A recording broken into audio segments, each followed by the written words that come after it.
ನಮಸ್ಕಾರ. ಸಂಯುಕ್ತ Karnataka news at 7ಗೆ ಸ್ವಾಗತ. ನಾನು ಪ್ರಕಾಶ್ ಚಳಗೇರಿ. ಮಹಾತ್ಮ ಗಾಂಧೀಜಿಯವರ ಅಧ್ಯಕ್ಷತೆಯಲ್ಲಿ 1924ರಲ್ಲಿ ಬೆಳಗಾವಿಯಲ್ಲಿ ಜರುಗಿದ ಕಾಂಗ್ರೆಸ್ ಅಧಿವೇಶನದ ಶತಮಾನೋತ್ಸವದ ಸವಿ ನೆನಪಿಗಾಗಿ ಬೆಳಗಾವಿಯ ಸುವರ್ಣ ವಿಧಾನಸೌಧದ ಆವರಣದಲ್ಲಿ ಮಹಾತ್ಮ ಗಾಂಧೀಜಿಯವರ ಬೃಹತ್ ಪ್ರತಿಮೆಯನ್ನು ರಾಜ್ಯಸಭೆಯ ಪ್ರತಿಪಕ್ಷದ ನಾಯಕ ಹಾಗೂ ಎಐಸಿಸಿ ಅಧ್ಯಕ್ಷ ಮಲ್ಲಿಕಾರ್ಜುನ್ ಖರ್ಗೆ ಅವರು ಚರಕ ತಿರುಗಿಸುವ ಮೂಲಕ ಲೋಕಾರ್ಪಣೆಗೊಳಿಸಿದರು.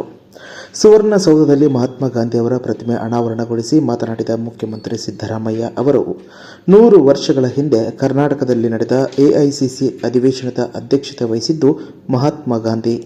ಆ ದಿನ ಸ್ವಾತಂತ್ರ್ಯ ಹೋರಾಟದ ಕಿಚ್ಚನ್ನ ಈ ನೆಲದಲ್ಲಿ ಹೆಚ್ಚಿಸಿದರು ಎಂದು ಸ್ಮರಿಸಿದರು. ಮಹಾತ್ಮ ಗಾಂಧೀಜಿಯವರು ಬೆಳಗಾವಿನಲ್ಲಿ 1924 ಡಿಸೆಂಬರ್ 25-26ರಂದು ಅವತ್ತು ಕಾಂಗ್ರೆಸ್ಸಿನ ಒಂದು ಐತಿಹಾಸಿಕವಾದಂಥ ಅಧಿವೇಶನ ನಡೆಯಿತು. ಆ ಅಧಿವೇಶನದ ಅಧ್ಯಕ್ಷತೆಯನ್ನ ಮಹಾತ್ಮ ಗಾಂಧೀಜಿಯವರು ವಹಿಸಿದ್ರು. ಅವರು ಕಾಂಗ್ರೆಸ್ಸಿನ ಅಧ್ಯಕ್ಷರು ಅವತ್ತೇ 26ನೇ ತಾರೀಕೆ ಡಿಸೆಂಬರ್ 26ನೇ ತಾರೀಕು 1924ರಂದು ಆದರು. ಅದೇ ಮೊದಲು ಅಧ್ಯಕ್ಷರಾದದ್ದು ಕಾಂಗ್ರೆಸ್ನ ಅಧ್ಯಕ್ಷರಾದದ್ದು, ಮತ್ತೆ ಅದೇ ಕೊನೆಯ ಅಧ್ಯಕ್ಷ ಸ್ಥಾನ. ಮತ್ತೆ ಅವರು ಕಾಂಗ್ರೆಸ್ಸಿನ ಅಧ್ಯಕ್ಷರಾಗಲಿಲ್ಲ. ಮತ್ತೆ ಕರ್ನಾಟಕದ ಭೂಮಿನಲ್ಲಿ ಮೊದಲನೇ ಅಧ್ಯಕ್ಷರಾಗಿ ಅಧಿವೇಶನ ನಡೆದದ್ದು ಬೆಳಗಾವಿನಲ್ಲಿ ಅಂತಕ್ಕಂಥದ್ದನ್ನು ನಾವೆಲ್ಲರೂ ಕೂಡ ಮರೀಲಿಕ್ಕೆ ಸಾಧ್ಯ ಇಲ್ಲ. ಅವತ್ತು ಈ ನಾಡಿನ ಈ ದೇಶದ ಜನರಿಗೆ ಸ್ವಾತಂತ್ರ್ಯದ ಕಿಚ್ಚನ್ನ ಎಲ್ರಿಗೂ ಹಂಚತಕ್ಕಂಥ ಕೆಲಸವನ್ನ ಮಾಡಿದರು. ಇನ್ನು ಇದೇ ಸಂದರ್ಭದಲ್ಲಿ ವಿಧಾನಸಭೆಯ ಸಭಾಧ್ಯಕ್ಷರಾದ ಯುಟಿ ಖಾದರ್ ಮಾತನಾಡಿ, ಏಕತೆ ಸಮಾನತೆ ಕಾಪಾಡಿಕೊಂಡು ಗಾಂಧೀಜಿಯವರ ತತ್ವಾದರ್ಶಗಳನ್ನು ಪುನರ್ ಮನನ ಮಾಡಲು ಇದು ಸ್ಫೂರ್ತಿದಾಯಕವಾಗಿದೆ. ಗಾಂಧೀಜಿಯವರ ತತ್ವಗಳನ್ನು ಬದಿಗಿಟ್ಟು ಸದೃಢ ಭಾರತ ನಿರ್ಮಾಣ ಅಸಾಧ್ಯ. ಆದ್ದರಿಂದ ಅವರ ತತ್ವಾದರ್ಶಗಳನ್ನು ಮೈಗೂಡಿಸಿಕೊಂಡು ಎಲ್ಲರೂ ಒಗ್ಗೂಡಿಕೊಂಡು ಮುನ್ನಡೆಯಬೇಕಿದೆ. ರಾಮರಾಜ್ಯ ಮತ್ತು ಗ್ರಾಮರಾಜ್ಯ ಮಹಾತ್ಮ ಗಾಂಧೀಜಿಯವರ ಕನಸಾಗಿತ್ತು. ಪರಸ್ಪರ ಸಹೋದರತೆ ತ್ಯಾಗವು ರಾಮರಾಜ್ಯದ ನೈಜ ಪರಿಕಲ್ಪನೆಯಾಗಿದೆ ಎಂದರು. ಬಹುಶಃ ನಮ್ಗೆಲ್ಲರಿಗೂ ಕೂಡ ತಿಳಿದುಕೊಟ್ಟ ಹಾಗೆ ಮಹಾತ್ಮ ಗಾಂಧಿ ದೊಡ್ಡ ಕನಸು ಯಾವುದಂತ ಹೇಳಿದರೆ ಗ್ರಾಮರಾಜ್ಯ ರಾಮರಾಜ್ಯ ಆಗ್ಬೇಕೆಂಬ ದೊಡ್ಡ ಮಟ್ಟದ ಕನಸಿದೆ. ಅದಕ್ಕೆ ನಮ್ಗೆ ಈ ದೇಶದ ಪ್ರತಿಯೊಬ್ಬರು ಕೂಡ ಇವತ್ತದು ಮುಂದಾಗಬೇಕಂತ ಹೇಳಿಕ್ಕೆ ಇಚ್ಛಿಸುವಂಥದ್ದು. ಯಾಕಂತ ಹೇಳಿದರೆ ಮಹಾತ್ಮ ಗಾಂಧೀಜಿಯವರ ರಾಮರಾಜ್ಯ ಗ್ರಾಮರಾಜ್ಯ ಅಂತ ಹೇಳಿದರೆ ಅದು ಇಲ್ಲಿ ಧರ್ಮ ಗಲಾಟೆ ಮಾಡಿ ಅಂತ ಎಲ್ಲಿ ಕೂಡ ಅವರು ಹೇಳಿಲ್ಲ. ಅವ್ರು ಹೇಳಿದ ಉದ್ದೇಶ ಏನಂತ ಹೇಳಿದರೆ ಇವತ್ತು ಬಹುಶಃ ತಂದೆಯ ತಾಯಿಯ ಒಂದು ಮಾತಿಗಾಗಿಗೋಸ್ಕರ ಇವತ್ತನ್ನ ಅಧಿಕಾರ ಬಿಟ್ಟು ಅಂತಂದ ರಾಮನಂತ ಮಗ ನಮ್ಮ ಪ್ರತಿಯೊಂದು ಮನೆಯಲ್ಲಿ ಇರಬೇಕಾಗ್ತದೆ. ಅಣ್ಣ ಇವತ್ತು ಕಾಡಿಗೆ ಹೋದ ಸಂದರ್ಭದಲ್ಲಿ ತಮ್ಮೆಲ್ಲ ತ್ಯಾಗವನ್ನು ಬಿಟ್ಟು ಅಧಿಕಾರವನ್ನು ಬಿಟ್ಟು ಅಣ್ಣನ ಜೊತೆ ಹೋದಂತ ಲಕ್ಷ್ಮಣಂತ ಸಹೋದರ ಇವತ್ತು ಪ್ರತಿಯೊಂದು ಮನೆಯಲ್ಲಿ ಬೇಕಾಗ್ತದೆ. ಬಹುಶಃ ಗಂಡ ಇವತ್ತು ಕಾಡಿಗೆ ಹೋಗೋ ಸಂದರ್ಭದಲ್ಲಿ ತಮ್ಮನ್ನೆಲ್ಲ ಸವಲತ್ತನ್ನು ಬಿಟ್ಟು ಗಂಡನ ಜೊತೆ ಕಾಡಿಗೆ ಒಂದು ಸೀತೆ ಅಂತ ಇವತ್ತು ಪತ್ನಿ ಇವತ್ತು ಪ್ರತಿಯೊಂದಲ್ಲಿ ಇವತ್ತು ಮನೆಯಲ್ಲಿ ಇರಬೇಕಾಗ್ತದೆ. ಅದಕ್ಕೆ ಅನಾವಶ್ಯ ಭರತ ಇವತ್ತು ಬಹುಶಃ ಅನ್ನ ಒಪ್ಪದಿದ್ದರೂ ಕೂಡ ಆ ಅಣ್ಣನ ಪಾದವನ್ನು ಇಟ್ಟುಕೊಂಡು ಆಡಳಿತ ನಡೆಸಂದ ಭರತನಂತ ಸೋದರನು ಬಹುಶಃ ಇರುವಂಥ ಅವಕಾಶ.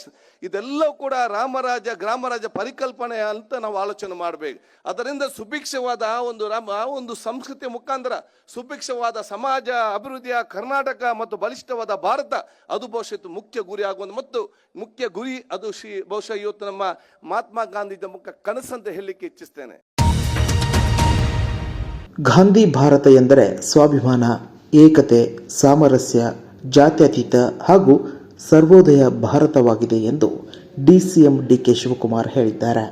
ಬೆಳಗಾವಿಯಲ್ಲಿ ಕಾಂಗ್ರೆಸ್ ವತಿಯಿಂದ ಆಯೋಜಿಸಲಾಗಿದ್ದ ಜೈ ಬಾಪು ಜೈ ಭೀಮ್ ಜೈ ಸಂವಿಧಾನ ಸಮಾವೇಶದಲ್ಲಿ ಮಾತನಾಡಿ, ನೀವು ಕ್ರಾಂತಿಕಾರಿಯನ್ನ ಕೊಲ್ಲಬಹುದು, ಆದರೆ ಕ್ರಾಂತಿಯನ್ನ ಕೊಲ್ಲಲು ಸಾಧ್ಯವಿಲ್ಲ ಎಂದು ಮಹಾತ್ಮ ಗಾಂಧೀಜಿಯವರು ಹೇಳಿದ್ದಾರೆ. ವ್ಯಕ್ತಿ ಸಾಯಬಹುದು, ಆದರೆ ತತ್ವಗಳು ಸಾಯಲು ಸಾಧ್ಯವಿಲ್ಲ. ಗಾಂಧೀಜಿಯವರ ತತ್ವಗಳನ್ನು ರಕ್ಷಿಸಿ ಮುಂದಿನ ಪೀಳಿಗೆಗೆ ತಲುಪಿಸಬೇಕಿದೆ. ಹೀಗಾಗಿ ಜೈ ಬಾಪು ಜೈ ಭೀಮ್ ಜೈ ಸಂವಿಧಾನ ಸಮಾವೇಶವನ್ನು ಈ ವರ್ಷ ಪೂರ್ತಿ ದೇಶದ ಪ್ರತಿ ತಾಲೂಕುಗಳಲ್ಲೂ ನಡೆಸಬೇಕು ಎಂದು ಎಐಸಿಸಿ ಅಧ್ಯಕ್ಷರಲ್ಲಿ ನಾನು ಮನವಿ ಮಾಡುತ್ತೇನೆ. ಅಲ್ಲದೆ ವರ್ಷ ಪೂರ್ತಿ ಈ ಕಾರ್ಯಕ್ರಮ ನಡೆಸಲು ನಮ್ಮ ಸರ್ಕಾರ ನಿರ್ಧರಿಸಿದೆ ಎಂದು ತಿಳಿಸಿದರು. ನೀವು ಕ್ರಾಂತಿಕಾರಿಯನ್ನ ಕೊಲ್ಲಬಹುದು, ಆದರೆ ಕ್ರಾಂತಿಯನ್ನ ಕೊಲ್ಲಿಕ್ಕೆ ಸಾಧ್ಯ ಇಲ್ಲ ಅಂತ ಹೇಳಿ ಮಹಾತ್ಮ ಗಾಂಧೀಜಿಯವರು ಹೇಳಿದ್ದಾರೆ.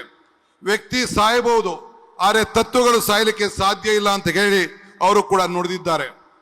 ಪಾಪಗಳು ನಾಶ ಮಾಡಬಹುದು, ಆದರೆ ಪಾಪಿಗಳನ್ನ ಪ್ರೀತಿಸಿ ಎಂದು ಗಾಂಧೀಜಿಯವರು ಹೇಳಿದ್ದಾರೆ. ನಮ್ಮ ಹೆಗಲ ಮೇಲೆ ಕೇಸರಿ ಬಳಿ ಇದೆ, ನಿಮ್ಮೆಲ್ಲರ ಹೆಗಲ ಮೇಲೆ ಕೇಸರಿ ಬಣ್ಣ ಇದೆ, ಆದರೆ ಹಸಿರಿನ ಕಾಂಗ್ರೆಸ್ ಶಾಲೆ ಇದೆ, ಅದರಲ್ಲಿ ಇದೆ. ಒಳಗೆ ಪವಿತ್ರವಾದ ಗಾಂಧಿವಾದ ಇದೆ. ಇದನ್ನು ನಾವು ಯಾರು ಕೂಡ ಮರೀಲಿಕ್ಕೆ ಸಾಧ್ಯ ಇಲ್ಲ. ಇದು ಮಹಾತ್ಮ ಗಾಂಧಿಯವರ ಕಾಲದ ಕಾಂಗ್ರೆಸ್ ಪಕ್ಷವಲ್ಲ. ಮಹಾತ್ಮ ಗಾಂಧಿ ಸಿದ್ಧಾಂತಕ್ಕೂ ಇವತ್ತಿನ ಗಾಂಧಿಗಳ ಕಾಂಗ್ರೆಸ್ಸಿನ ಸಿದ್ಧಾಂತಕ್ಕೂ ಅಜಗಜಾಂತರವಿದೆ ಎಂದು ವಿಧಾನ ಪರಿಷತ್ ವಿಪಕ್ಷ ನಾಯಕ ಛಲವಾದಿ ನಾರಾಯಣಸ್ವಾಮಿ ಹೇಳಿದ್ದಾರೆ. ಬೆಂಗಳೂರಿನಲ್ಲಿ ಮಾತನಾಡಿ, ಆವತ್ತಿನ ಗಾಂಧಿ ಕಾಂಗ್ರೆಸ್ ಪಕ್ಷಕ್ಕೆ ಯಾರು ಮದ್ಯಪಾನ ಮಾಡುತ್ತಿದ್ರೋ ಅವರು ಸದಸ್ಯರಾಗುವಂತಿರಲಿಲ್ಲ. ಇವತ್ತಿನ ಕಾಂಗ್ರೆಸ್ನವರು ರಾತ್ರಿ ಇಡೀ ಕುಡಿದು ಮಲಗಿದ್ದು ಬೆಳಗ್ಗೆ ಸಮಾವೇಶ ಮಾಡುತ್ತಾರೆ. ಬಾಬಾ ಸಾಹೇಬ್ ಅಂಬೇಡ್ಕರರು ಯಾವತ್ತಾದರೂ ಕಾಂಗ್ರೆಸ್ನವರಾಗಿದ್ದರೆ ಕಾಂಗ್ರೆಸ್ಸಿನ ಮೊದಲ ಕ್ಯಾಬಿನೆಟ್ನಿಂದ ರಾಜೀನಾಮೆ ಕೊಟ್ಟು ಹೊರಕ್ಕೆ ಹೋದವರು ಬಾಬಾ ಸಾಹೇಬ್ ಅಂಬೇಡ್ಕರರು. ಕಾಂಗ್ರೆಸ್ ಅಂಬೇಡ್ಕರರ ತತ್ವಗಳ ವಿರೋಧಿ. ಅವರನ್ನು ಜೀವಿತಾವಧಿಯಲ್ಲಿ ಅವಮಾನಿಸಿದ್ದ, ಚುನಾವಣೆಗಳಲ್ಲಿ ಸೋಲಿಸಿದ್ದ, ಅವರ ಗೆದ್ದ ಸ್ಥಳವನ್ನು ಪಾಕಿಸ್ತಾನಕ್ಕೆ ಬಿಟ್ಟುಕೊಟ್ಟ ಕಾಂಗ್ರೆಸ್ ಪಕ್ಷ ಇವತ್ತು ವೋಟ್ ಬ್ಯಾಂಕ್ಗಾಗಿ ಈ ನಾಟಕ ಮಾಡುತ್ತಿದೆ. ದಲಿತ ಸಮುದಾಯಗಳನ್ನು ಸೆಳೆಯಲು ಜೈ ಭೀಮ್ ಘೋಷಣೆ ಮಾಡುತ್ತಿದ್ದಾರೆ ಎಂದರು. ಇದು ಮಹಾತ್ಮ ಗಾಂಧಿಯವರ ಕಾಲದ ಕಾಂಗ್ರೆಸ್ ಅಲ್ಲ, ಮೊದಲನೇದಾಗಿ. ಎರಡನೇದು, ಮಹಾತ್ಮ ಗಾಂಧಿ ಸಿದ್ಧಾಂತಗಳಿಗೂ ಇವತ್ತಿನ ಕಾಂಗ್ರೆಸ್ ಗಾಂಧಿ ಸಿದ್ಧಾಂತಕ್ಕೂ ಅಜಗಜಾಂತರ ಇದೆ. ಆವತ್ತಿನ ಗಾಂಧಿ ಕಾಂಗ್ರೆಸ್ ಯಾರು ಮದ್ಯಪಾನ ಮಾಡ್ತಿದ್ರೋ ಅವರು ಕಾಂಗ್ರೆಸ್ ಸದಸ್ಯರಾಗುವ ಹಾಗಿರ್ಲಿಲ್ಲ. ಇವತ್ತಿನ ಕಾಂಗ್ರೆಸ್ನವರು ರಾತ್ರಿ ಇಡೀ ಕುಡಿದು ಮಲಗಿದ್ದು ಬೆಳಗ್ಗೆ ಸಮಾವೇಶ ಮಾಡ್ತಾರೆ. ಇದು ಕುಡಿದು ಮಲಗಿ ನಿನ್ನೆ ಎದ್ದು ಹೋಗಿ ಮಾಡುತ್ತಿರ್ತಕ್ಕಂತ ಸಮಾವೇಶ ಇದು. ಅದಕ್ಕೆ ಗಾಂಧಿ ಸಿದ್ಧಾಂತಕ್ಕೂ ಇದಕ್ಕೂ ವಿರೋಧ ಇದೆ. ಅಂದ್ರೆ ಮಹಾತ್ಮ ಗಾಂಧಿಯವರು ಏನಾದ್ರೂ ಈ ಕಾಲದಲ್ಲಿ ಇದ್ದಿದ್ರೆ ಈ ಕಾಂಗ್ರೆಸ್ ಅವರನ್ನ ಅಟ್ಟಾಡಿಸಿ ಕಾಂಗ್ರೆಸ್ನಿಂದ ಹೊರಗಡೆ ಓಡಿಸ್ತಿರ್ತಿದ್ರು. ಇಂಥ ಪರಿಸ್ಥಿತಿಯಲ್ಲಿ ಇವತ್ತು ಇಲ್ಲಿ ಕಾಂಗ್ರೆಸ್ ಒಂದು ಸಮಾವೇಶ ನಡೆದಿದೆ. ಜೈ ಭೀಮ್ ಅಂತ ಹೇಳಿದ್ದಾರೆ. ಬಾಬಾ ಸಾಹೇಬ್ ಅಂಬೇಡ್ಕರ್ ಅವರು ಯಾವತ್ತಾದ್ರೂ ಕಾಂಗ್ರೆಸ್ನವರಾಗಿದ್ರ? ಕಾಂಗ್ರೆಸ್ ಸುಡುವ ಮನೆ ಅಂತ ಹೇಳಿದವರು ಈ ಕಾಂಗ್ರೆಸ್ ಅನ್ನ ಮೊದಲ ಕ್ಯಾಬಿನೆಟ್ ಇಂದ ರಾಜೀನಾಮೆ ಕೊಟ್ಟು ಹೊರಗಡೆ ಹೋದವರು ಬಾಬಾ ಸಾಹೇಬ್ ಅಂಬೇಡ್ಕರ್ ಅವರು. ಜನರಿಗೆ ಒಂದು ಆಹ್ವಾನವನ್ನ ಕೊಡ್ತಾರೆ, ನಿಮ್ಮ ರಾಜಕೀಯ ಭವಿಷ್ಯವನ್ನ ನೀವು ಬೇರೆ ಕಡೆ ರೂಪಿಸಿಕೊಳ್ಳಿ.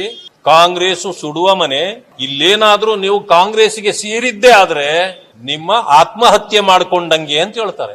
ಇಂಥವರು ಇವತ್ತು ಜೈ ಭೀಮ್ ಅಂತ ಇವ್ರು ಇಟ್ಕೊಂಡಿದ್ದಾರೆ. ಅಂದ್ರೆ ಅಂಬೇಡ್ಕರ್ ಅವರ ತತ್ವಗಳ ವಿರೋಧಿ, ಅಂಬೇಡ್ಕರ್ ಅವರನ್ನ ಅವರ ಜೀವಿತಾವಧಿಯಲ್ಲಿ ವಿರೋಧ ಮಾಡಿದ ಕಾಂಗ್ರೆಸ್, ಅವರನ್ನ ಚುನಾವಣೆಗಳಲ್ಲಿ ಸೋಲಿಸಿದ ಕಾಂಗ್ರೆಸ್, ಅಪಮಾನ ಮಾಡಿದ ಕಾಂಗ್ರೆಸ್, ಅವರು ಗೆದ್ದ ಸ್ಥಳವನ್ನ ಪಾಕಿಸ್ತಾನಕ್ಕೆ ಬಿಟ್ಟು ಕೊಟ್ಟ ಕಾಂಗ್ರೆಸ್ ಇವತ್ತು ವೋಟ್ ಬ್ಯಾಂಕ್ಗಾಗಿ ನಾಟಕ ಮಾಡತಕ್ಕಂತ ಈ ಕೆಲಸವನ್ನ ಮಾಡ್ತಿದ್ದಾರೆ. ಆದ್ರಿಂದ ಅಂಬೇಡ್ಕರ್ ಅವರ ವಿರೋಧಿ ಕಾಂಗ್ರೆಸ್ ಇವತ್ತು ಸಮಾವೇಶದಲ್ಲಿ ವೋಟ್ ಬ್ಯಾಂಕ್ಗಾಗಿ ಮಾತ್ರ, ದಲಿತ ಸಮುದಾಯಗಳನ್ನ ಸೆಳೆಯಲಿಕ್ಕೆ ಮಾತ್ರ ಇವತ್ತು ಜೈ ಭೀಮ್ ಘೋಷಣೆಯನ್ನ ಮಾಡಿದೆ. ಬೆಳಗಾವಿಯಲ್ಲಿ ನಡೆದಿರುವುದು 60% ಕಮಿಷನ್ ವಸೂಲಿ ಮಾಡಿದ ನೆನಪಿನ ಜಾತ್ರೆಯೇ ಹೊರತು ಕಾಂಗ್ರೆಸ್ ಪಕ್ಷವಲ್ಲ ಎಂದು ಪ್ರತಿಪಕ್ಷ ನಾಯಕ ಆರ್ ಅಶೋಕ್ ಟೀಕಿಸಿದ್ದಾರೆ. ಬೆಂಗಳೂರಿನಲ್ಲಿ ಸುದ್ದಿಗಾರರೊಂದಿಗೆ ಮಾತನಾಡಿದ ಅವರು, ಬೆಳಗಾವಿಯಲ್ಲಿ ಮಹಾತ್ಮ ಗಾಂಧೀಜಿ ಹೆಸರಿನಲ್ಲಿ ಕಾಂಗ್ರೆಸ್ ಸಮಾವೇಶ ಮಾಡಲಾಗಿದೆ. ಗಾಂಧೀಜಿ ಬಗ್ಗೆ ಅಷ್ಟೊಂದು ಪ್ರೀತಿ ಇದ್ದರೆ ಕಾಂಗ್ರೆಸ್ ಭವನಕ್ಕೆ ಗಾಂಧೀಜಿ ಅಥವಾ ಸರ್ದಾರ್ ವಲ್ಲಭಭಾಯಿ ಪಟೇಲ್ ಹೆಸರಿಡಬೇಕಿತ್ತು. ದೇಶಕ್ಕೆ ಸ್ವಾತಂತ್ರ್ಯ ತಂದುಕೊಟ್ಟವರು ಮಹಾತ್ಮ ಗಾಂಧಿ, ಅವರೇ ನಿಜವಾದ ಗಾಂಧಿ. ಸೋನಿಯಾ ಗಾಂಧಿ, ರಾಹುಲ್ ಗಾಂಧಿ, ಪ್ರಿಯಾಂಕಾ ಗಾಂಧಿ ಇವರೆಲ್ಲ ನಕಲಿ ಗಾಂಧಿಗಳು ಎಂದು ಪ್ರತಿಪಕ್ಷ ನಾಯಕ ಆರ್ ಅಶೋಕ್ ಲೇವಡಿ ಮಾಡಿದರು. ಬೆಳಗಾವಿಯಲ್ಲಿ ನಡೆದಿರುವುದು 60% ವಸೂಲಿ ಮಾಡಿದ ನೆನಪಿನ ಜಾತ್ರೆಯೇ ಹೊರತು ಕಾಂಗ್ರೆಸ್ ಸಮಾವೇಶವಲ್ಲ ಎಂದರು. ಇವರಿಗೆ ಗಾಂಧೀಜಿ ಬಗ್ಗೆ ಅಷ್ಟು ಪ್ರೀತಿ, ಪ್ರೇಮ, ನಂಬಿಕೆ ಇದ್ದಿದ್ರೆ ಹೊಸದಾಗಿ ಮೊನ್ನೆ ಕಾಂಗ್ರೆಸ್ ಭವನ ಡೆಲ್ಲಿಯಲ್ಲಿ ಉದ್ಘಾಟನೆ ಆಯ್ತಲ್ಲ, ಅದಕ್ಕೆ ಯಾಕೆ ಗಾಂಧೀಜಿಯವರ ಹೆಸರಿರಲಿಲ್ಲ? ಅದಕ್ಕೆ ಯಾಕೆ ಸರ್ದಾರ್ ವಲ್ಲಭಾಯ್ ಪಟೇಲ್ ಅವರ ಹೆಸರಿಟ್ಟಿಲ್ಲ? ಇಲ್ಲಿ ಈ ಸಮಾವೇಶ ಮಾಡ್ತಾ ಇರೋದು ನಕಲಿ ಗಾಂಧಿಗಳು. ಏನು ಸೋನಿಯಾ ಗಾಂಧಿಯವರಾಗಲಿ, ರಾಹುಲ್ ಗಾಂಧಿಯವರಾಗಲಿ, ಪ್ರಿಯಾಂಕಾ ಅವರಾಗಲಿ ಸ್ವಾತಂತ್ರ್ಯ ಸಂಗ್ರಾಮದಲ್ಲಿ ಪಾಲ್ಗೊಂಡಿದ್ರ? ಅವರೇನು ಪಾಲ್ಗೊಂಡಿಲ್ಲ. ಮಹಾತ್ಮ ಗಾಂಧೀಜಿಯವರು ಏನು ಹೇಳಿದ್ರು? ಸ್ವಾತಂತ್ರ್ಯ ಹೋರಾಟ ಚಳುವಳಿ ಆದ್ಮೇಲೆ, ಸ್ವಾತಂತ್ರ್ಯ ಸಿಕ್ಕಾದ್ಮೇಲೆ ಕಾಂಗ್ರೆಸ್ ಅನ್ನ ವಿಸರ್ಜನೆ ಮಾಡಿದೆ ಅಂತ ಹೇಳಿದ್ರು. ಅದಾದ್ಮೇಲೆ ಕಾಂಗ್ರೆಸ್, ಆ ಕಾಂಗ್ರೆಸ್, ಓ ಕಾಂಗ್ರೆಸ್, ಎಲ್ ಕಾಂಗ್ರೆಸ್, ಎಸ್ ಕಾಂಗ್ರೆಸ್, ನೂರಾರು ಕಾಂಗ್ರೆಸ್ಗಳಾಗೋಯ್ತು. ಇವಾಗಿರೋದು ನಕಲಿ ಕಾಂಗ್ರೆಸ್. ಇವ್ರಿಗೆ ಗಾಂಧೀಜಿಯವರ ಹೆಸರು ಹೇಳುವಂತ ನೈತಿಕತೆ ಇಲ್ಲ ಇವ್ರಿಗೆ. ತ್ರಿವಿಧ ದಾಸೋಹಿ, ಕರ್ನಾಟಕ ರತ್ನ, ಪದ್ಮಭೂಷಣ ಡಾಕ್ಟರ್ ಶಿವಕುಮಾರ ಶ್ರೀಗಳ 6ನೇ ಪುಣ್ಯಸ್ಮರಣೆ ತುಮಕೂರಿನ ಸಿದ್ಧಗಂಗಾ ಮಠದಲ್ಲಿ ಇಂದು ನಡೆಯಿತು. ಬಳಿಕ ರಾಜ್ಯಪಾಲ ತಾವರ್ಚಂದ್ ಗೆಹ್ಲೋಟ್ ಡಾಕ್ಟರ್ ಶಿವಕುಮಾರ ಶ್ರೀಗಳ ಜೀವನ ಪಯಣ ಪ್ರತಿಯೊಬ್ಬರಿಗೂ ಸ್ಫೂರ್ತಿದಾಯಕ, ಮಾನವೀಯತೆ, ಜಾತಿ, ಧರ್ಮ ಮತ್ತು ಬೌದ್ಧಿಕತೆಯನ್ನು ಮೀರಿದ್ದಾಗಿದೆ. ಸ್ವಾಮೀಜಿಗಳ ಸರಳ ಮತ್ತು ಉನ್ನತ ಜೀವನ ತತ್ವವನ್ನು ಇತರರು ಕೂಡ ಅದೇ ಮಾರ್ಗದಲ್ಲಿ ಅನುಸರಿಸಲು ಪ್ರೇರಣೆ ನೀಡಿದೆ ಎಂದರು. ಸಚಿವೆ ಲಕ್ಷ್ಮೀ ಹೆಬ್ಬಾಳ್ಕರ್ ಪ್ರಯಾಣ ಮಾಡುತ್ತಿದ್ದ ಕಾರು ಅಪಘಾತವಾದಾಗ ಆ ಕಾರಿನಲ್ಲಿ ಯಾರ್ಯಾರು ಇದ್ದರು? ನೀವು ಸಚಿವರಾಗಿ ಸರ್ಕಾರಿ ಕಾರಿದ್ದರೂ ಸೆಕ್ಯೂರಿಟಿ, ಎಸ್ಕಾರ್ಟ್ ಬಿಟ್ಟು ಏಕೆ ಹೋಗಿದ್ದೀರಿ? ಪ್ರವಾಸ ಯೋಜನೆ ಯಾಕಿಲ್ಲ ಎಂದು ವಿಧಾನ ಪರಿಷತ್ ವಿಪಕ್ಷ ನಾಯಕ ಛಲವಾದಿ ನಾರಾಯಣಸ್ವಾಮಿ ಪ್ರಶ್ನಿಸಿದ್ದಾರೆ. ಸಚಿವೆ ಲಕ್ಷ್ಮೀ ಹೆಬ್ಬಾಳ್ಕರ್ ಅವರಿಗೆ ಆದ ಅಪಘಾತ ನೋವಿಗೆ ವಿಷಾದ, ಬೇಸರ ವ್ಯಕ್ತಪಡಿಸಿದ ಅವರು, ಆ ನೋವು ಪೆಟ್ಟು ಬೇಗನೆ ವಾಸಿಯಾಗಲಿ, ಆದರೆ ಸೆಕ್ಯೂರಿಟಿ ಬಿಟ್ಟು ಪ್ರಯಾಣಿಸಿದ್ದೇಕೆ? ಘಟನೆ ನಡೆದಿದ್ದು ಹೇಗೆಂದು ಜನರಿಗೆ ತಿಳಿಸಿ, ಚಾಲಕ ಎಲ್ಲಿದ್ದಾರೆಂದು ತಿಳಿಸಿ, ನಾಯಿ ಅಡ್ಡ ಬಂದಿದ್ದು, ಹಿಂದಿನಿಂದ ಗುದ್ದಿ ಹೋದದ್ದು, ಡ್ರೈವರ್ ನಿದ್ದಿಗೆ ಜಾರಿದ್ದ, ಇವುಗಳಲ್ಲಿ ಯಾವುದು ಸತ್ಯ? ಬೆಳಗಾವಿಗೆ ಕರೆನ್ಸಿ ಲೋಡ್ ತೆಗೆದುಕೊಂಡು ಹೋಗುತ್ತಿದ್ದರೆಂದು ಜನರು ಹೇಳುತ್ತಾರೆ. ದೊಡ್ಡ ಮೊತ್ತದ ಹಣ ಆ ಕಾರಿನಲ್ಲಿ ಸಾಗಿಸುತ್ತಿದ್ದರೆನ್ನಲಾಗಿದೆ. ದೂರು ಕೊಡದೆ ಆ ಕಾರನ್ನು ಲಿಫ್ಟ್ ಮಾಡಿ ಒಯ್ದದ್ದು ಯಾಕೆ? ಈ ಎಲ್ಲದರ ಬಗ್ಗೆ ಶೀಘ್ರವೇ ತನಿಖೆ ಆಗಬೇಕು. ಯಾರೆಲ್ಲ ಪ್ರಯಾಣ ಮಾಡುತ್ತಿದ್ದರೂ ಅವರನ್ನು ಮಂಪರು ಪರೀಕ್ಷೆಗೆ ಒಳಪಡಿಸಬೇಕು ಎಂದು ಆಗ್ರಹಿಸಿದ್ದಾರೆ. ಈಗ ಆ ಡ್ರೈವರ್ ಎಲ್ಲಿದ್ದಾರೆ, ಏನಾಯಿತು, ಇದನ್ನು ಕೂಡ ಹೇಳಬೇಕಾಗಿದೆ. ಆವತ್ತು ಬೆಳಗ್ಗೆ ತಕ್ಷಣ ಹೇಳಿದ ಮಾತೇನು? ಯಾವುದೋ ನಾಯಿ ಅಡ್ಡ ಬಂತು, ಅದರಿಂದ ಅದನ್ನು ತಪ್ಪಿಸ್ಲಿಕ್ಕೆ ಹೋಗಿ ಮರಕ್ಕೆ ಡಿಕ್ಕಿ ಹೊಡೆಯಿತು ಅಂತ. ಇದು ಸತ್ಯವಾ? ಸ್ವಲ್ಪ ಸಮಯ ಆದಮೇಲೆ ಇನ್ನೊಂದು ವಿಷಯ ಬಂತು, ಇಲ್ಲ ಯಾರೋ ಹಿಂದ್ಗಡೆಯಿಂದ ನಮಗೆ ಗುದ್ದಿ ಹೋಗಿಬಿಟ್ರು ಅಂತ. ಅದು ಸತ್ಯವಾ? ಡ್ರೈವರ್ ಸ್ವಲ್ಪ ನಿದ್ದೆಗೆ ಜಾರಿದ್ದ ಅನ್ನೋ ವಿಷಯ ಬಂತು. ಅದು ಸತ್ಯವಾ? ಮತ್ತೆ ಇಷ್ಟೆಲ್ಲ ಆದರೂ ಎಸ್ಕಾಟ್ ಯಾಕಿರಲಿಲ್ಲ? ನೀವೆಲ್ಲೇ ಹೋಗ್ಬೇಕಾದ್ರೂ ಸಚಿವರು ನೀವು TP ಹಾಕೇ ಹೋಗೋದು. TP ಇಲ್ಲ, ಸರ್ಕಾರಿ ಕಾರ್ ಇಲ್ಲ, ಗನ್ಮ್ಯಾನ್ ಇಲ್ಲ, ಮತ್ತೆ ಎಸ್ಕಾರ್ಟ್ ಇಲ್ಲ. ನೀವೆಲ್ಲಿ ಹೋಗ್ತಿದ್ದೀರಿ ಯಾರಿಗೂ ಗೊತ್ತಿಲ್ಲ. ಇದರ ಗುಟ್ಟೇನು? ಈಗ ಜನ ಹೇಳ್ತಿದ್ದಾರೆ, ಎ ಲೋಡ್ ಆಫ್